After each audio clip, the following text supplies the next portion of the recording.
So we actually have some decent news for a change on the Xbox front. Nice to see this kind of stuff come out after so much negativity. Listen, as an Xbox fan, it is absolutely heartbreaking to see so much negativity around Xbox itself. As a fan, I just have to say it really makes me sad because these types of negative rumors, leaks, whatever you want to call them, really hurt the brand. I know people don't realize how bad it can hurt the brand or whatever, but it really can. And, at the end of the day, Microsoft has enough going against it. Like, it's already sort of a console that gets a lot of hate from the media, gets a lot of hate from, everyone for various reasons. Some of it warranted, some of it maybe not as warranted. But, at the end of the day, Microsoft has themselves to blame for a lot of it. But then, of course, some of it, it's like they would be constantly just having to say, hey, this is true or this isn't true, because it seems like every day there's some kind of new rumor or leak that something bad is happening to Xbox. And to be quite frank about it, it's interesting because a lot of these things come up after bad PlayStation news, right? Like, PlayStation literally just laid off a far greater amount of people per capita than Microsoft did, yet all everybody wanted to talk about was Xbox games going third party and things like that. It's almost as if there's some type of ploy, and we, kind of see that, So this was very interesting, and I want to get into it, so hopefully you guys kind of check out the video and see what is up. Now, this to me is hopefully what's going to happen. So, again, take it with a grain of salt. But, with all the stuff coming up with PlayStation, it seems like clockwork. Ghost of Tsushima, really good PlayStation game going to PC. So what overshadows that? People start talking about Starfield to PS5 yet again. So when Xbox first announced its 4 titles moving over to, PlayStation and Nintendo, the team was keen to point out that Bethesda's Starfield wasn't going to be one of those ports. Despite this, rumors have swirled about the potential for PlayStation 5 version of the title. Rumors that have now been downplayed by Jez Gordon of Windows Central.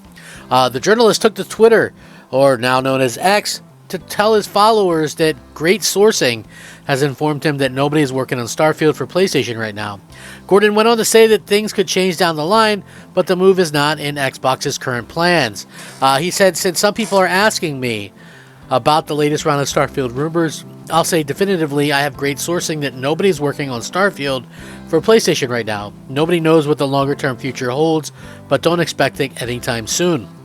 So the rumors appeared to have been, sort of circling by the PC release of Sony's Ghost of Tsushima.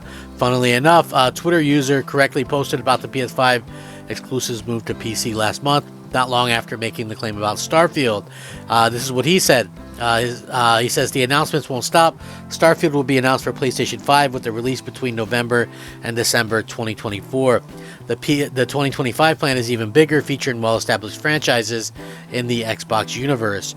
For now, Jez Gordon seems to be going against the above rumor, although a late 2024 release could certainly be extrapolated as something completely different to Gordon's right now. Well, no, it couldn't really, but we'll have to wait and see how this all plays out. But again, a lot of people are chatting about this game that apparently nobody liked, but they want it desperately on PlayStation 5. So, yeah, that's always going to be a funny thing to me anyway, is seeing, the different reactions and things to the games. It's like people hated on Hi-Fi Rush, called it a silly game. People hated on Pentiment.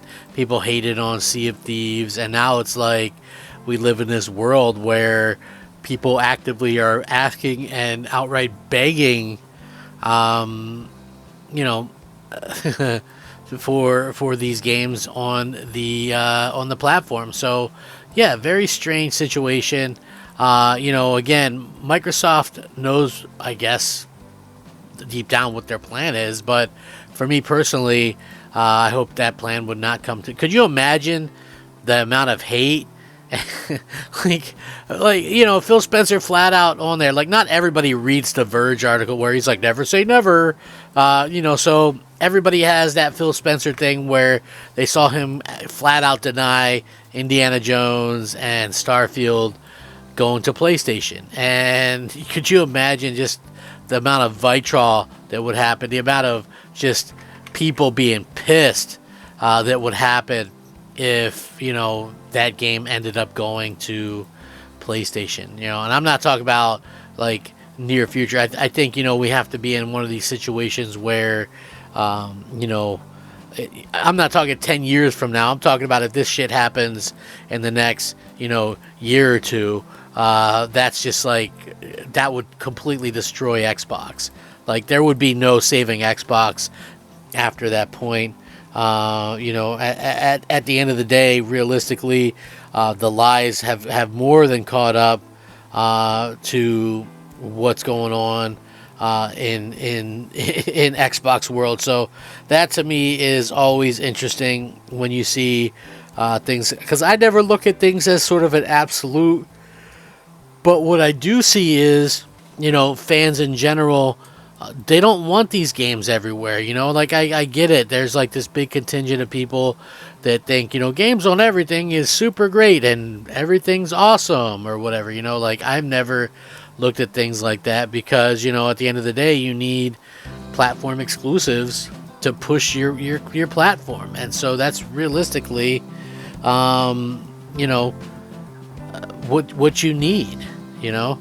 And hopefully, anyway,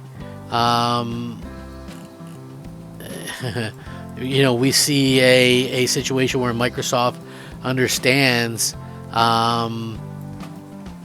what they're kind of doing, and you know, again, I feel like Microsoft is between a rock and a hard place, because you have all of these weird things where people kind of come out and go, okay, well, you know, Xbox is really kind of dropping the ball, or they're doing this, or they're doing that, and, you know, they really need to kind of, you know, step their game up and things like that. To me, they didn't even give themselves much of a chance. You know, like, you bought Activision, you have this and that and all these studios, but you're not really giving yourself much of a chance going into next generation, because people, like, do you not realize, like, you know, because you're going, okay, well, we're going to do hardware next gen, but are people going to really buy into your hardware when, you know, that hardware doesn't have exclusives that push it, you know? Like I said, and I've mentioned this numerous times, 4 games in 4 years that aren't cross-gen or that are console exclusive. 4 games.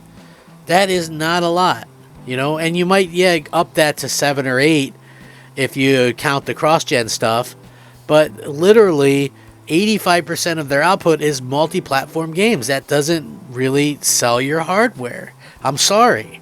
It doesn't. Anyway, let me know what you guys think. I'm Crap Gamer. This has been Crap Gamer Reviews. Rack 'em up. Crap Gamer out.